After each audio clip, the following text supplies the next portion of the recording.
अब संसद की बात करेंगे। संसद का मॉनसून सत्र खत्म होने के कगार पर पहुंच गया है। तय समय के मुताबिक 2 दिन और अभी संसद चलनी थी। हालांकि लोकसभा 2 दिन पहले ही स्थगित कर दी गई। राज्यसभा की कार्यवाही अभी जारी है, लेकिन अब तक जितने दिन संसद हुई हर दिन हंगामा हुआ। कल तो राज्यसभा में विपक्षी सांसद हंगामे और नारेबाजी से एक कदम और आगे बढ़ गए। राज्यसभा में विपक्षी सांसद सदन के टेबल पर चढ़कर नारेबाजी करने लगे।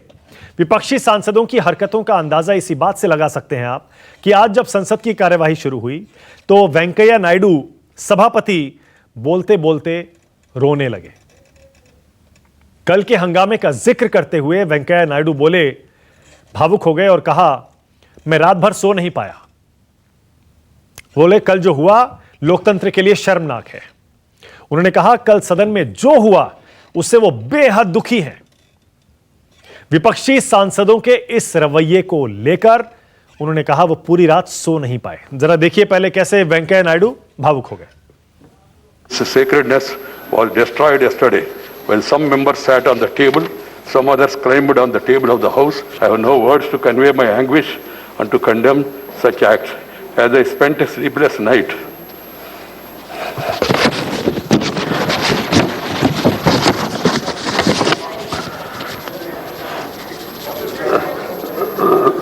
Last night, I struggled to find out the provocation or reason for forcing this August House.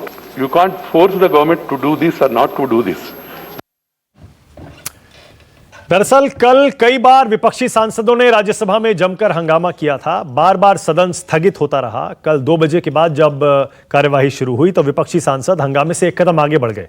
किसानों के मुद्दे पर हंगामा करते हुए आम आदमी पार्टी के सांसद रिपोर्टिंग टेबल पर चढ़ गए और सरकार के खिलाफ नारेबाजी करने लगे। हंगामा बढ़ता देख कार्यवाही 15 मिनट के लिए स्थगित करनी पड़ी।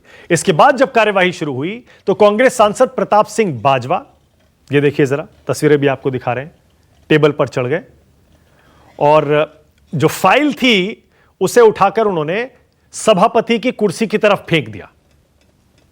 अपनी इस हरकत पर प्रताप सिंह बाजवा ने कहा उन्हें कोई खेद नहीं है। वहीं केंद्रीय मंत्री मुख्तार अब्बास नकवी ने पलटवार करते हुए कहा यह अराजकता है। जरा सुनिए। ये चर्चा करने तैयार नहीं। सानू आज मजबूरी नाल वैले च भी आना पिया, टेबल ते भी चढ़ना पिया ते कानून दी किताब जिहड़ी है, रूल्स दी किताब जिहड़ी है डिप्टी चेयरमैन वाल भी सुट्टनी पई है सो दैट तुसी कानून पढ़ो, हिंदुस्तान दे किसानां नाल धक्का ना करो। सानू कोई खेद नहीं, सानू मजबूर कर दिता इन्हां ने इस किस्म दे अपने हथ दे विच रूल्स लैण वास्ते मजबूर कर दिता है। किसानों के मुद्दे पर वो चर्चा करना चाहते थे। सरकार ने भी और चेयरमैन साहब ने भी राज्यसभा में तय किया कि किसानों के मुद्दे पे डिबेट होना चाहिए, डिस्कशन होना चाहिए। उस डिबेट और डिस्कशन का हिस्सेदार भागीदार बनने के बजाय हंगामा, अराजकता, उद्दंडता, हिंसा की पराकाष्ठा की। और हम लोकसभा में भी रहे हैं, राज्यसभा में भी हूँ। इतना बेशर्मी के साथ अराजकता, उद्दंडता और हिंसा सदन के अंदर आज तक हमने नहीं देखी है, ना महसूस की है। तो हंगामे की वजह से लोकसभा की कार्यवाही अनिश्चितकाल के लिए स्थगित कर दी गई। सदन की कार्यवाही तय समय से 2 दिन पहले ही रद्द कर दी गई। सदन स्थगित किए जाने के बाद लोकसभा स्पीकर बोले सदन में कम काम होने से वो बेहद दुखी हैं। तमाम कोशिशों के बावजूद गतिरोध खत्म नहीं हुआ। सबकी सामूहिक जिम्मेदारी है सदन चलाने की, और मैं पुनः आग्रह करूंगा सभी माननीय सदस्यों से कि सदन को चलाने में सामूहिकता के साथ काम करें, सब मिलकर सदन को चलाएं। ऐसा हम सबको मिलकर प्रयास करना चाहिए कि जो सत्र नहीं चला उसकी वेदना मुझे है, और कोशिश करूंगा कि आने वाले सत्र में और चर्चा करूं और संवाद करूं ताकि सदन चले। शीघ्र ही नियम समिति की बैठक करेंगे।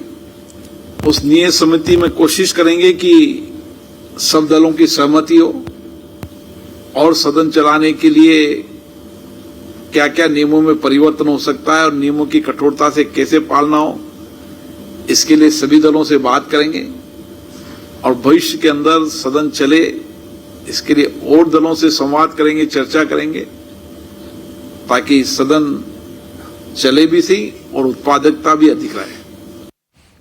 इधर लोकसभा की कार्यवाही 2 दिन पहले स्थगित किए जाने पर आरोप प्रत्यारोप का दौर जारी है। कांग्रेस ने आरोप लगाया है इस तरह सदन खत्म करने से नुकसान सिर्फ विपक्ष नहीं बल्कि पूरे देश का होगा। वहीं सरकार की तरफ से कहा गया विपक्ष हंगामा करता रहा, ऐसे में और क्या करते, सुनिए। सदन चलाने की और जरूरत नहीं है और सदन अचानक बंद हो गया। सरकार की तरफ से, सत्तारूढ़ पार्टी की तरफ से शिकायत दर्ज करने में कोई कमी नहीं होगी हमारे खिलाफ, क्योंकि उनका एक ही मकसद है कि विपक्ष को छोटा दिखाना और सच को गुमराह करना। हम लोग यहाँ हवा खाने नहीं आते, आम लोगों की बात रखना हमारा फर्ज होते हैं। ये फर्ज निभाने का मौका सरकार को देना चाहिए, क्योंकि सरकार की ये जिम्मेवारी होता है सदन को चलाना।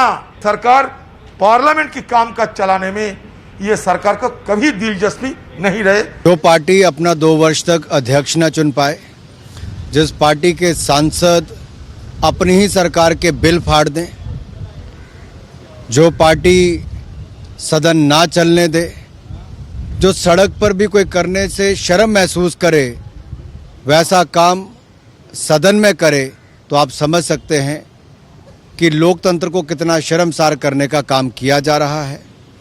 देश की जनता ने जिन्हें सांसद बनाकर भेजा है अपने मुद्दे उठाने के लिए, वो चर्चा में भाग ना लेकर चीर फाड़ करने तक आए हैं, फाइलें फेंकने तक आए हैं। करोड़ों रुपए सदन के चलने के ऊपर खर्च किए जाते हैं और जब चर्चा होती है तो उसमें भाग ना लेना, ये अपने आप में दिखाता है कि क्या कर रहे हैं। इस हंगामे के बीच भी लोकसभा में और आज राज्यसभा में काफी शांति दिखी। लोकसभा में कल और राज्यसभा में आज इस सत्र का पहला ऐसा दिन है जब किसी मुद्दे पर कोई शोर शराबा नहीं हुआ, सब बड़े शांतिपूर्ण तरीके से चल रहा है। आज राज्यसभा में 127वें संविधान संशोधन बिल पर चर्चा चल रही है। लोकसभा की तरह राज्यसभा में भी आज केंद्रीय मंत्री वीरेंद्र कुमार ने ओबीसी संशोधन बिल पर चर्चा की शुरुआत की। इसके बाद कांग्रेस और आरजेडी समेत सभी दलों ने एक सुर में बिल का समर्थन कर दिया। जरा सोचिए, ऐसा भी मुद्दा है जब संसद बिल्कुल नहीं चल रही है, एक मुद्दे पर सब एकजुट। सुनिए। संशोधन राज्य सूचियों को बनाए रखने की राज्य की शक्तियों को समाप्त नहीं करेगा। यह संशोधन सुनिश्चित करेगा कि विधायी मंशा की व्याख्या में कोई अस्पष्टता नहीं है। यह संशोधन राज्यों को उनकी सामाजिक आर्थिक आवश्यकताओं जो राज्य अथवा क्षेत्र के संबंध में विशेष रूप से हैं पर शीघ्र कार्रवाई करने के लिए अवसर प्रदान करेगा। माननीय उपसभापति महोदय जी, ये संशोधन विधेयक देश के संघीय ढांचे की रक्षा करने में एक लंबा सफर तय करेगा। राज्यों को ओबीसी की राज्य सूची पर अपने निर्णय लेने के लिए सशक्त करेगा। इसके अलावा यह पूरे देश में ओबीसी आबादी के लिए शिक्षा और नियुक्तियों में दी गई रियायतों के सुचारू कार्यान्वयन को सुनिश्चित करेगा। हम सब इस पर एक साथ हैं और यह ऐतिहासिक क्षण है। ये महत्व का बिल है और इस बिल के लिए सर्वसम्मति बन गई है। इसमें कोई डिसेंट या कोई और बोलने वाला नहीं है। इस बिल के पास हो जाने के बाद राज्यों को अपनी ओबीसी लिस्ट बनाने का अधिकार मिल जाएगा। लोकसभा में यह बिल पास हो चुका है। मत विभाजन जब हुआ तब यह बिल पास हुआ, लेकिन इसके विरोध में एक भी वोट नहीं पड़ा, यानी 2/3 बिल से बहुमत से यह बिल पास हो गया। राष्ट्र की बात में हमारा आज का सवाल, संसद में आज क्यों रोए सभापति, और दूसरा ओबीसी बिल पर क्यों एक हो गए सरकार विपक्ष, इसी पर आज बहस होगी। जल्दी से परिचय करा दूं, बीजेपी से आज लोकसभा सांसद अपराजिता सारंगी राष्ट्र की बात में शामिल हैं। कांग्रेस की तरफ से अलका लांबा आ गई हैं। समाजवादी पार्टी से जूही सिंह हैं। जेडीयू से अजय आलोक मेरे साथ हैं और सुधीन भदौरिया हैं बहुजन समाज पार्टी की तरफ से। आप सभी का स्वागत है। बहस शुरू करूं उससे पहले जल्दी से जरा एक बार राज्यसभा ले चलता हूं। प्रधानमंत्री कुछ बोल रहे हैं, आइए जरा सुनते हैं। रिट्रोस्पेक्टिव टैक्सेशन को भी समाप्त करने का निर्णय लिया है। इस फैसले की इंडस्ट्री में जिस तरह से सराहना हो रही है, मुझे विश्वास है इससे इंडस्ट्री और गवर्नमेंट के बीच विश्वास और मजबूत होगा। साथियों, आज देश में वो सरकार है जो राष्ट्र हित में बड़े से बड़ा रिस्क उठाने के लिए तैयार है। आपको याद होगा, जीएसटी तो इतने सालों तक अटका ही इसलिए क्योंकि जो पहले सरकार में वो पॉलिटिकल रिस्क लेने की हिम्मत नहीं जुटा पाए। हमने ना सिर्फ जीएसटी लागू किया, बल्कि आज हम रिकॉर्ड जीएसटी कलेक्शन होते देख रहे हैं। ऐसे कितने ही उदाहरण मैं आपको गिना सकता हूं, बता सकता हूं। आज आपके सामने एक सरकार है जो हर बंदिश को दूर कर रही है, हर बाउंड्री को पुश कर रही है। राज्यसभा में नहीं, सीआईआई के एक कार्यक्रम में प्रधानमंत्री बोल रहे हैं। अलका लांबा, आज आपसे शुरू कर रहा हूं बहस। आपके सांसद राज्यसभा में टेबल पर चढ़कर रूल बुक सभापति की कुर्सी की तरफ फेंकते हैं और फिर कहते हैं हमें इस पर कोई खेद भी नहीं है। बताइए, आपने रुला दिया वेंकैया नायडू जी को और आप कह रहे हैं कोई खेद नहीं है। अलका, मानक वेंकैया नायडू जी को हमने भावुक होते हुए देखा, उस इसके लिए जो सदन के भीतर हुई है। हम देखना चाहते थे जो सदन के बाहर हो रहा है, देश में हो रहा है, उसको लेकर ये लोग भावुक क्यों नहीं होते हैं। उसे लेकर पूरा विपक्ष भावुक है। वो बाहर क्या हो रहा है, वो बाहर किसान अन्नदाता आंदोलित है, 600 से ऊपर शहीद हो गया, ये भावुक नहीं होते हैं। बेटियों के बलात्कार हो रहे हैं चंद कदमों की दूरी पर, ये भावुक नहीं होते। लोग भुखमरी की कगार में आगे कि 80 करोड़ लोगों को आपको मुफ्त 2 किलो राशन देना पड़ा। और कितना प्रचार प्रसार, इतने का राशन नहीं जितना करोड़ों रुपए का प्रचार प्रसार सरकार करी, उस पे वेंकैया नायडू जी भावुक नहीं होते हैं। भावुक नहीं होते उस बेरोजगार युवा पर जो आंदोलित है, लाठी खा रहा है, लेकिन रोजगार नहीं मिल रहा उत्तर प्रदेश में, हमने देखा है। तो ये भावुक होना मुझे लगता है एक राजनीतिक हथकंडा बन चुका है। भावुक तो होंगे ना, बताइए, सभापति है, अगर उनके सामने एक सांसद उनकी सुनेगा नहीं और सदन ऐसे ही बिना किसी काम के खत्म हो जाएगा और बताइए टेबल पर चढ़कर नारेबाजी करके रूल बुक उनकी कुर्सी की तरफ फेंकी जाएगी, तो भावुक तो होंगे ही। मानो जी, भावुक होना ही समाधान था। पूरे विपक्ष को आज भावुक हो जाना चाहिए था, छाती पीटनी चाहिए, क्योंकि पूरे सत्र में आपने सदन 19 तारीख से 13 तक चलना था, 11, 12, 13 3 दिन थे, पहले ही बंद कर दिया, ताले लगा दिए। आप ताले खोल, अरे तो चलाने का फायदा क्या है जब चल ही नहीं रहा है? तो आप कह रही 2 दिन और इसी तरह हंगामा करने देते। नहीं, ओम बिरला जी की जिम्मेदारी है, स्पीकर की जिम्मेदारी है, किसी तरह पक्ष और विपक्ष में समन्वय बनाए, दोनों के मुद्दों को ले और दोनों के मुद्दे 3 हफ्ते से ऊपर समय में जब कुछ नहीं निकला तो 2 दिन में और क्या हो जाता? किसकी विफलता है? वही तो कह रही हूँ, किसकी विफलता है? सरकार की विफलता है। किसने, विपक्ष ने ये तय किया? अच्छा, ओबीसी बिल पर ऐसा क्यों नहीं होता है? ओबीसी बिल पर सारे एक क्यों हो जाते हैं? बहुत अच्छा मानव, यही सवाल मैं चाह रही थी आप पूछे।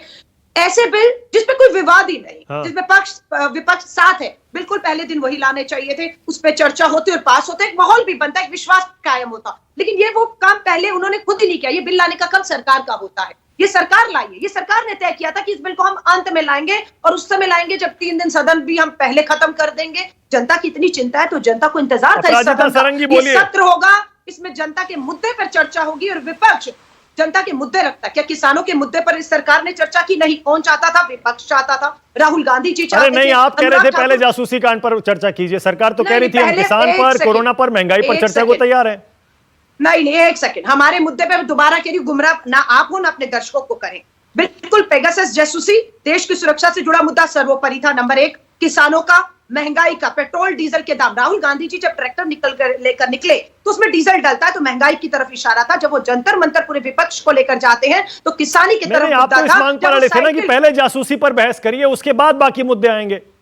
सरकार कह रही थी जासूसी पर हम बहस नहीं कराएंगे, वहीं तो फंस गई बात सारी। हाँ, यही तो सरकार फंस रही थी। सरकार को लगा अगर जासूसी पर चर्चा और जांच हो गई तो इतने बेनकाब हो जाएंगे कि सारा सत्र में अपराजिता सारंगी जी को इस्तीफा, प्रधानमंत्री जी को इस्तीफा देकर भागना पड़े, मुंह दिखाने लायक। अपराजिता सारंगी, अपराजिता जी, अब देखिए, और ये सच भी है, और ये सच भी है अपराजिता जी, आपने भी 2-2, 3-3 साल, याद करिए, यूपीए 2 में संसद नहीं चलने दी थी।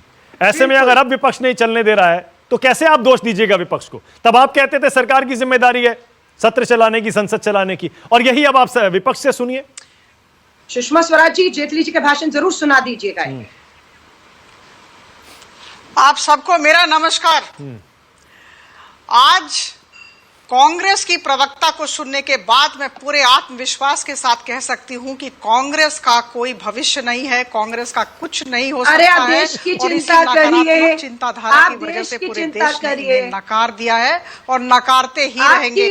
जब आपने कहा मैं चुप थी, जब मैं कह रही हूँ आप सुनने को one by one, Alka 1 by 1, Alka आपकी बात सुनिए ना, आपकी बात सुनिए, बोलने दीजिए। मानक जी इन्हें शांत करें, आप इन्हें शांत करें तो मैं कुछ कहूँ। अलका मैं जब मौका दूंगा जवाब देने का, उनको अपनी बात तो कहने दीजिए। आप इन्हें शांत करें तो मैं कुछ कहूँ। हाँ बोलिए, बोलिए अपराजिता जी, बोलिए। Thank you. बौखलाहट। लोकसभा और राज्यसभा में जिस तरह की उद्दंडता दिखा रहे हैं आप लोग, टीवी चैनल पर तो न दिखाएं तो बेहतर है। देखिए, लोकसभा और राज्यसभा पावन स्थल है और लोकतंत्र का सबसे बड़ा मंदिर है, और जिस तरह से इन्होंने गतिरोध अवरोध पैदा किए, मुझे लगता है पूरा देश शर्मसार है, 138 करोड़ जनता शर्मसार है, अराजकता उद्दंडता चरम सीमा पर है। और मैं लोकसभा की सांसद हूं, और आज तक आप सब जैसा जानते हैं 14 घंटे 21 मिनट ही लोकसभा में कार्य हुआ, और कार्यवाही 2 दिन पहले हमें स्थगित करनी पड़ी, क्योंकि इनके व्यवहार का कोई ठिकाना ही नहीं है, असंवैधानिक और अमर्यादित व्यवहार। आपने देखा किस तरह से आईटी मिनिस्टर के हाथ से कागज लेकर फाड़ दिए गए, फाइल को, रूल बुक को टेबल पर फेंका गया, और हमारे प्रताप सिंह बाजवा कल राज्यसभा के एक टेबल पर चढ़ गए, और हमारे उपराष्ट्रपति, हमारे जो चेयरमैन है राज्यसभा के, वो भावुक हो गए, आंखों से आंसू निकल आए, और ये इस स्थिति को जायज ठहराने में लगे हैं। कितने दुख की बात है। अरे प्रताप सिंह बाजवा और अन्य नेता कह रहे हैं हमें खेद नहीं है, तो खेद किसके लिए है? पूरा देश शर्मसार है इन लोगों की हरकतों को देखकर।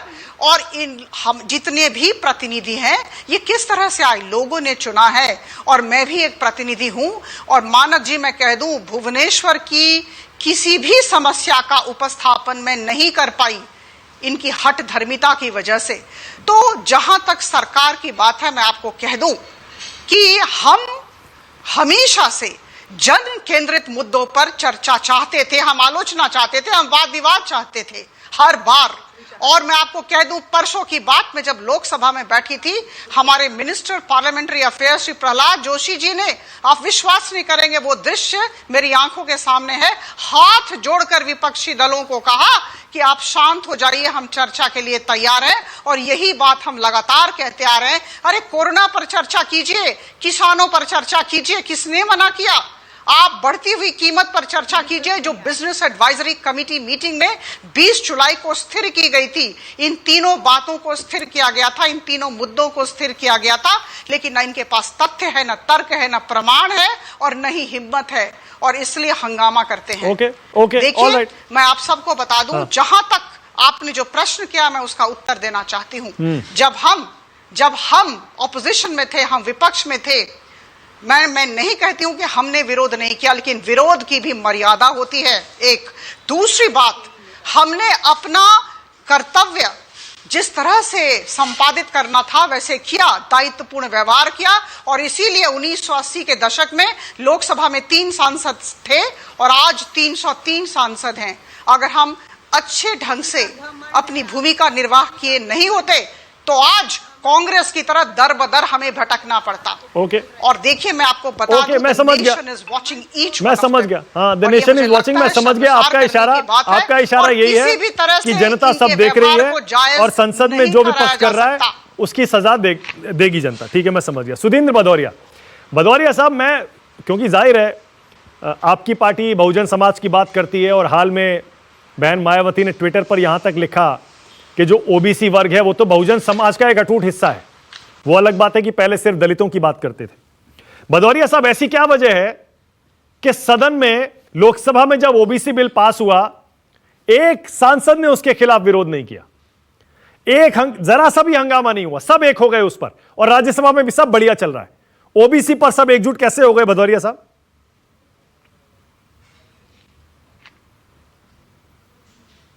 भदौरिया जी का संपर्क टूट गया है। जूही जी, आपसे पूछ रहा हूं, कल अखिलेश यादव ने भी बड़ा भावुक एक भाषण दिया था इसी मुद्दे पर।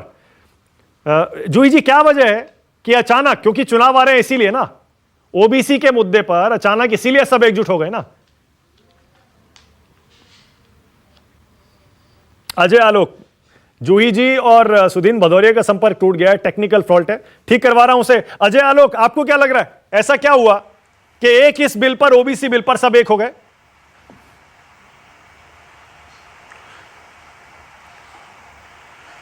माना कि आपने गिरगिट देखा है? गिरगिट तुरंत रंग बदल देता है, कॉन्फ्लाज।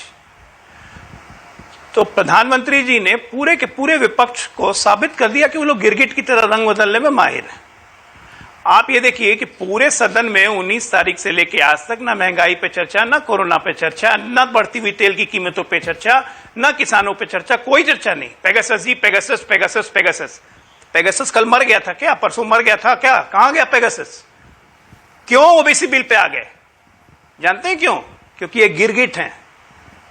ओबीसी मतलब वोट। अब वोट की चोट लेना पसंद नहीं करते हैं ये लोग। अब प्रधानमंत्री जानते थे कि कोई वोट की चोट लेना पसंद नहीं करेगा, आप पेगासस भूल जाएंगे। कहां गया ओबीसी के मामले में पेगासस? ये इन्होंने साबित किया है कि कोरोना इनके लिए मुद्दा नहीं था, सिर्फ संसद में गतिरोध पैदा करना इनका उद्देश्य था। इन्होंने साबित किया किसान इनके लिए मुद्दा नहीं था। इन्होंने साबित किया हुआ है कि बढ़ती महंगाई इनके लिए मुद्दा नहीं था। इन्होंने साबित किया है कि तेल की बढ़ती कीमत इनके लिए मुद्दा नहीं था। आज ऐसी ओबीसी बिल आया, गिरगिट की तरह रंग बदल के हम चर्चा करेंगे जी, असम ने समर्थन किया। क्यों? पेगासस उस वक्त मुद्दा नहीं था। विपक्ष के पास ओबीसी नेता नहीं है भाई, किसी की जासूसी हो सकती है, निजता का उल्लंघन हो सकता है। आपके मोबाइल में पेगासस चला गया, फोटो चली गई, वीडियो चली गई। याद कीजिए वो तमाम डायलॉग्स पिछले 20 दिन के, सब हवा हवाई। तो प्रधानमंत्री जी को साधुवाद, बिल लेके आए, इन लोगों को एक्सपोज कर दिया भरे देश के सामने। अब घूम के जवाब देते रहे कि क्यों ओबीसी के मामले पे भाई संसद चलने दी। अगर थी हिम्मत, अगर मुद्दों पे अडिग थे तो ओबीसी बिल पे भी ओबीसी बिल नहीं पास होने देते इस बार ना। तब देखते, अभी चुनाव तो है नहीं दिसंबर तक, शीतकालीन में देखा जाता, लेकिन इनकी हिम्मत नहीं है। ये लोग वोट की चोट खाने से डरते हैं, जो वोट की चोट इनको लगातार मिल रही है 2014 से। अलका लांबा कह रही है अगर सरकार वाकई सदन चलाने के प्रति गंभीर होती तो इसी तरह के मुद्दे लेकर आती ना संसद में, जिस पर सबकी सर्वसम्मति होती। वो ऐसे मुद्दों से तो भागती रही जहां पर गिरती। इसीलिए अब देखिए सदन के आखिर में यह मुद्दा लेकर आई, सर्वसम्मति ओबीसी बिल वाला। महंगाई, एक मिनट देखिए ऐसा है ना कि अलका जी से पूछिए कि कांग्रेस सबसे बड़ी छिपकली है। क्या कांग्रेस के लिए महंगाई मुद्दा नहीं था? क्या कांग्रेस के लिए किसान मुद्दा नहीं थे? क्या कांग्रेस के लिए बढ़ता तेल मुद्दा नहीं था? क्या कांग्रेस पार्टी के लिए कोरोना, जिससे हमारे इतने लोग मर गए पूरे देश में, वो मुद्दा नहीं था? पेगासस मुद्दा था इनके लिए। अब पेगासस अगर इतना ही बड़ा मुद्दा था तो क्यों ओबीसी बिल पर ये लोग आए संसद में? नहीं आते, सॉलिडारिटी दिखाते कि भाई हम नहीं जाएंगे, पहले इसी बात पे चर्चा होगी, उसके बाद हम कोई और चर्चा करेंगे। नहीं, मैंने कहा ना, ये गिरगिट की तरह रंग बदलने में माहिर है। प्रधानमंत्री जी ने कल यही साबित किया है, इसके लिए उनको बधाई। नहीं, तो अलका कह रही है सदन जब सत्र खत्म होने वाला है तब आखिर में क्यों लाएगी? बिल शुरू में ले आते, शायद शुरू में सर्वसम्मति के मुद्दे लाते, उससे शायद एक आपसी विश्वास का माहौल बनता और शायद सदन चल पाता। आखिर में जानबूझ के लाए, क्योंकि सरकार खुद नहीं चाहती संसद चले। बिल्कुल, बिजनेस एडवाइजरी कमेटी, ठीक है, बिजनेस एडवाइजरी कमेटी में लगता है कांग्रेस का कोई आदमी नहीं है। बिजनेस एडवाइजरी कमेटी में कोई आदमी नहीं लगता है कांग्रेस पार्टी का नहीं है। जब मुद्दे तय किए गए तब तो तुरंत हामी भर देते हैं, अब बाद में सदन चलने नहीं देते हैं। सदन से ज्यादा सड़क पे ड्रामा किया इन लोगों ने। सदन में तो खैर इतनी उछल कूद हुई, मेज पे चढ़ने से लेके पेपर फाड़ने से लेके, बिल्कुल अच्छा नजारा महाबलेश्वर वाला दिख रहा था। तो मजाक बना के, देश के संसद का मजाक बना के रख दिया विपक्ष ने। गरिमा और इमा की बात छोड़िए, मर्यादा और मर्यादा बहुत पीछे चला गया, मजाक बना दिया। अच्छा अजय, क्योंकि आपकी पार्टी जेडीयू भी सरकार चला रही है ना बिहार में, अब ये जो ओबीसी बिल पास हुआ है, मैं इस पर थोड़ा सा, लोकसभा से पास हुआ है, राज्यसभा से भी ऐसा लगता है निर्विरोध पास हो जाएगा। इसीलिए मैं आपसे कमेंट चाह रहा हूं, अब राज्य सरकारों को दोबारा से वो अधिकार मिल जाएगा जो पहले उनके पास था, अपनी अलग ओबीसी लिस्ट बनाने का। अब इस पर भी आरोप यही है ना कि जो पहले संशोधन किया गया, संविधान संशोधन 2018 में, वो आप ही की सरकार ने किया, केंद्र सरकार ने, जिसके बाद राज्यों से वो अधिकार छिन गया। अब एक तरह से इसे भूल सुधार ही कहा जाएगा ना, भूल सुधार है ना ये।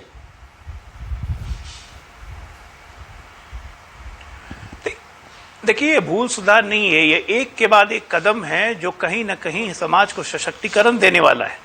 आप ये देखिए कि ओबीसी कमीशन, ओबीसी आयोग आज तक इस देश में नहीं था, उसको संवैधानिक दर्जा देने का इसी सरकार ने काम किया। आप ये नहीं भूल सकते हैं कि 2014 में भी जो कमीशन की रिपोर्ट आई, उसके हिसाब से भी ओबीसी की संख्या 44% उन्होंने भी कही थी, जबकि 1931 के हिसाब से ये लगभग 52% थी।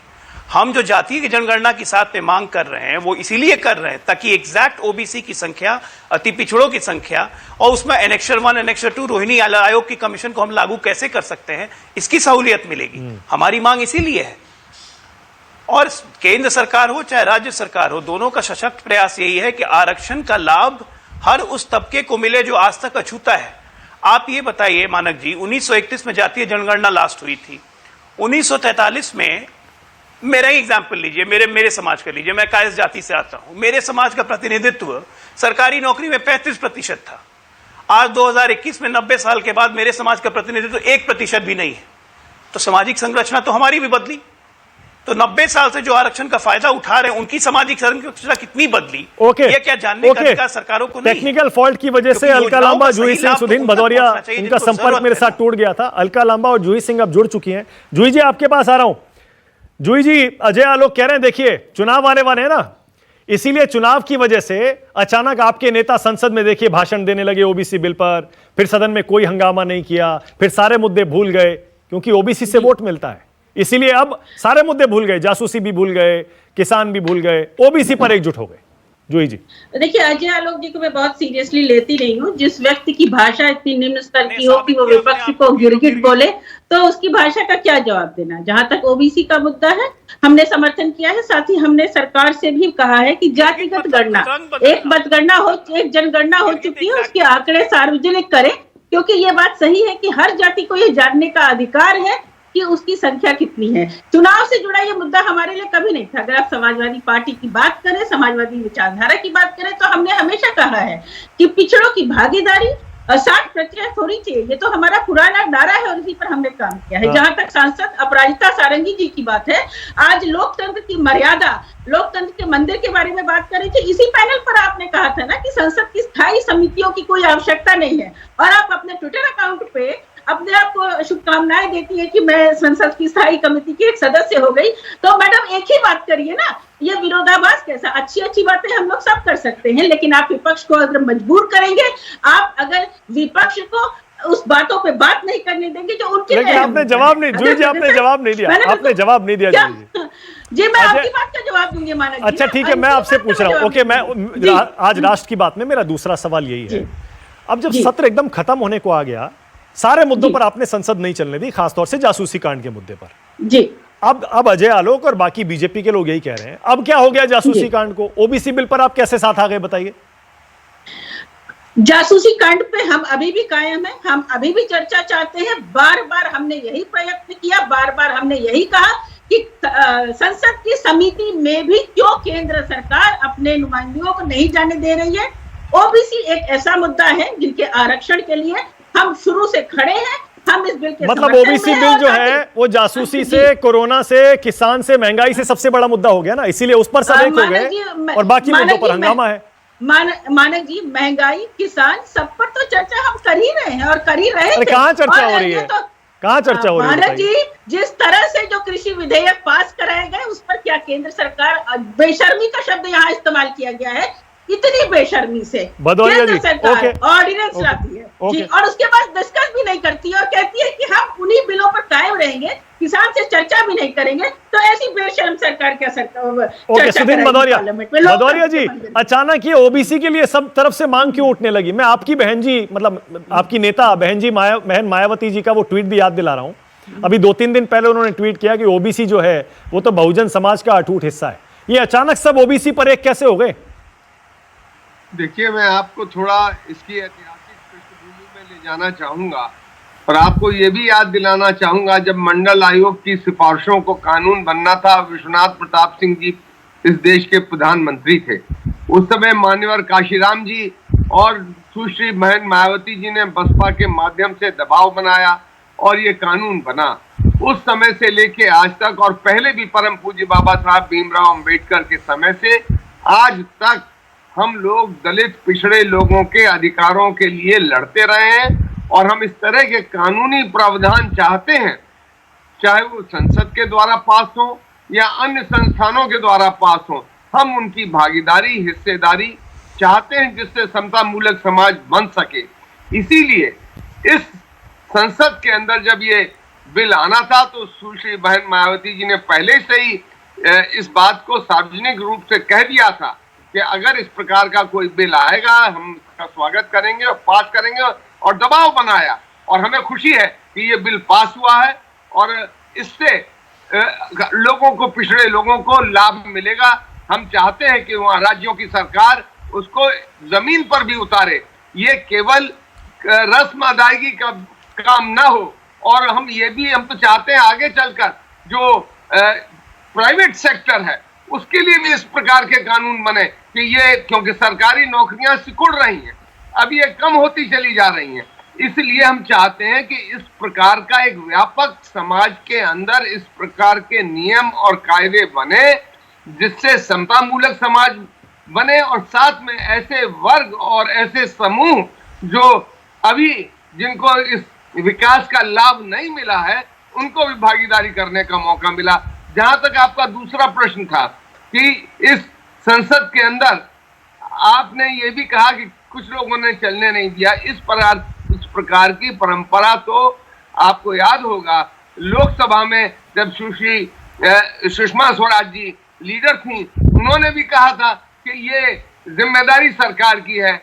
यहाँ राज्यसभा में श्री अरुण जेटली जी ने भी ये कहा था कि ये जिम्मेदारी सरकार की है।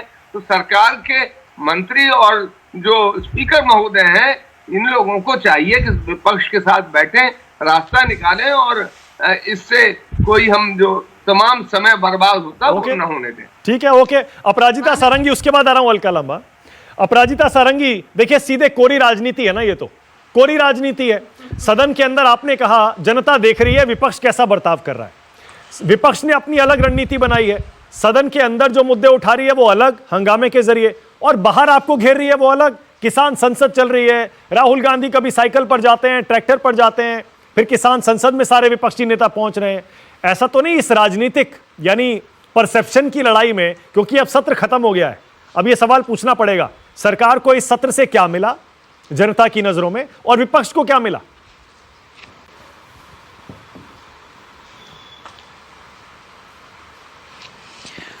देखिए, जहां तक सरकार की बात है, हमने 20 बिल पारित किए। मैं लोकसभा की बात कर रही हूं।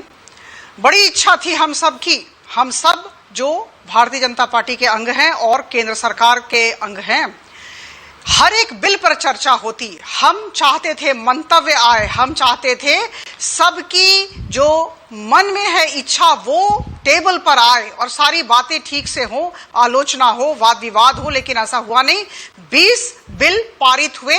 The show has to go on, the nation has to move on the path of progress. इसलिए हमें काम अपना रोकना नहीं है, कुछ लोगों की हठधर्मिता की वजह से और खराब आचरण की वजह से। दूसरी बात मैं आपको कह दूं, हम सब हतप्रभ हैं। कांग्रेस और अन्य विपक्षी दलों की स्मरण शक्ति इतनी दुर्बल क्यों है? अचानक ये 2 दिन पेगासस को ये लोग भूल गए, और हम कहीं ना कहीं पूरे देश को पता है ऐसा क्यों हुआ। वोट की राजनीति, तुष्टीकरण की राजनीति, एंटी ओबीसी होकर दिखना नहीं चाहते थे, और मौका परस्ती की राजनीति चरम सीमा पर थी। अचानक गिरगिट की तरह रंग बदल गए, जैसा कि आलोक जी ने कहा, मैं समर्थन करती हूँ। अचानक 2 दिन शांति हो गई और आज राज्यसभा में शांति। और जहां तक मैं आपको कह दूं, राहुल गांधी जी का सवाल है, ट्रैक्टर चलाते हैं, बाइसाइकिल चलाते हैं, कभी कांग्रेस को तो चलाकर दिखाएं। सुई राहुल गांधी जी, मुझे समझ में नहीं आता है। एक सेकंड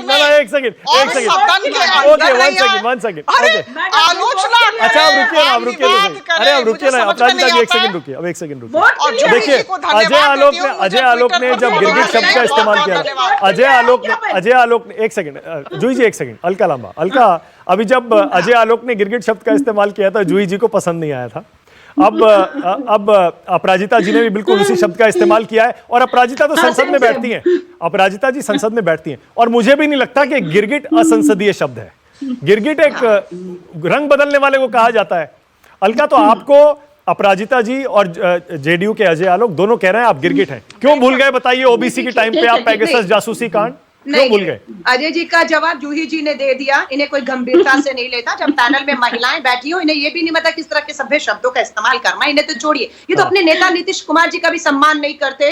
ये उन्हें गिरगिट कहें जो विपक्ष के साथ खड़े हुए, सत्ता में रहते हैं लेकिन साथ विपक्ष का देते हैं। इन्हीं के नेता ने प्रेस में कॉन्फ्रेंस में आकर कहा कि पेगासस जासूसी कांड पे जांच और चर्चा होनी चाहिए। राहुल गांधी की चिंता कीजिए ना, राहुल गांधी की चिंता क्यों नहीं करती हैं? अरे हमें राहुल गांधी पानी सिर्फ पिया है उन्होंने, क्यों नहीं देश। अब आइए मानव जी, पानी नहीं पिया, सिर्फ झेलम का पानी पिया है ना। की अरे आप कौन से नहीं, सिर्फ झेलम का पानी पीने गए अभी, डूब रही आपकी बाकी देश में पानी मिलना बंद हो गया उनको। केरल का समुंदर एक कोना में, दूसरा कोना में झेलम का पानी, यही दो कोने में रह जाएंगे। जम्मू आने की हिम्मत नहीं है, वहीं श्रीनगर में झेलम का पानी पिएंगे, केरल के वायनाड में समुंदर का पानी। ओके, मुद्दे पे आइए, हल्का मुद्दे पे आइए। ऑल राइट, हल्का मुद्दे पे आइए, टाइम भी खत्म हो रहा है। मिला के रख दिया आप लोग। हल्का आइए मुद्दे पे। आपकी औकात और हैसियत नहीं पार्टी को बिल्कुल उसके परिवार ने त्याग और बलिदान दिया है, आपके तो खानदान का नहीं पता। अरे छोड़िए ना, हल्का मुद्दे पे आइए, छोड़िए ना तू तुम्हें मैंने आपके तो खानदान का नहीं पता है, आपकी औकात नहीं है उस शहीदों के परिवार की जरूरत नहीं है लेने की।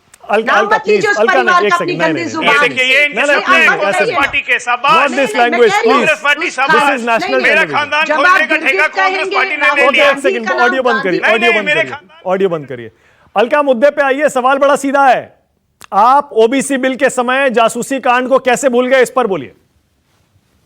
धन्यवाद मानव जी। मानव जी, ये जो सरकार है ना, मोदी सरकार, ये भगोड़ी सरकार है। हम तो उम्मीद कर रहे थे कि सत्र 13 से भी आगे चलेगा, तो आजादी आंदोलन मनाने के बाद चलेगा और मुद्दों पर बात होगी। लेकिन ये तो भगोड़ी सरकार 3 दिन पहले ही सदन पे ताला लगाकर भाग खड़ी हुई, क्योंकि हमें मालूम है जब जासूसी कांड पे जांच और चर्चा हो गई, जिसे नीतीश कुमार जी का भी समर्थन मिला, ये बेनकाब हो जाएंगे। और इन्हें पूछिएगा, आज जुलाई में centre for monitoring of Indian economy का सर्वे आया, जुलाई में 32 लाख युवाओं ने अपनी नौकरी खोई है। विपक्ष इस पर चर्चा चाहता था, लेकिन भगोड़ी सरकार भाग खड़ी हुई। ये महिला सांसद से पूछिए, अगर इसमें थोड़ी शर्म होती तो का बलात्कार हुआ है। महिला सांसद बेरोजगारी पे चर्चा करने संसद में क्यों नहीं आए? के बलात्कार पर उसको मिलने बेरोजगारी पे चर्चा करने संसद में क्यों नहीं आए? ये सत्ता के सरकार के टुकड़ों पर पलने वाले और बेटी के दलित बेटी के बलात्कार पर ये सारंगी का सारंग यहाँ बचता है, लेकिन बेटी के बलात्कार पर आवाज नहीं खुली। राहुल गांधी गए वहां पर, बेटी के बलात्कार में न्याय दिलाने, मदद देने राहुल गांधी पहुंचे। नरेंद्र मोदी, मैं मुद्दे से फिर भटक रहे हैं। जूही जी, एक मौका आपको भी दे रहा हूं मैं, आप भी कुछ कहना चाह रही थी, और सवाल वही है दोनों का, अपराजिता सारंगी का भी, अजय आलोक का भी, कि ओबीसी बिल पर बाकी सारे मुद्दे आपने एक साइड रख दिए ना। ओबीसी बिल जब आया तब आप भूल गए ना सारे मुद्दे।